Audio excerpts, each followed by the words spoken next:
సరే ఇలా 100కి 4 అంటూ డిస్టర్బ్ చేసినా సరే మీరు ఈ విషయం వినాల్సిందే. ఎందుకంటే ఇది అందరికీ ఉపయోగపడే విషయం, అలాగే నా స్వీయ అనుభవంలోంచి వచ్చిన విషయం. ఈరోజు నేను ఎంత టెన్షన్ పడ్డానంటే చాలా పెద్ద టెన్షన్ పడ్డాను. మామూలుగా మనం మనిషి నమ్మకపోతే ఇంకేంటి అనే ఒక చిన్న థాట్ ఒకటి ఉంటుంది కదా. మనం మనుషులం, మనం అందరినీ నమ్మాలి, అందరూ మనల్ని నమ్మాలి.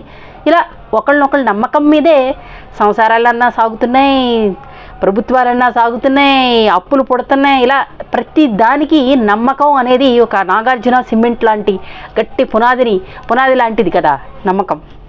ఈ నమ్మకం నన్ను ఈవేళ ఎంత దెబ్బతీసిందంటే చాలా పెద్ద దెబ్బతీసిందండి, తీయబోయింది. విషయంలోకి వస్తే మామూలుగా సాటి మనిషిని మనం నమ్ముతాం. ఇప్పుడు ఈ రోజున నేను ఒక వీడియో చేసి మీ ముందుకు తీసుకొచ్చి పెట్టాను అనుకోండి, అయ్యో శ్రీశాంతి ఏదో వీడియో చేసిందే, ఏదో ఉంటుంది అని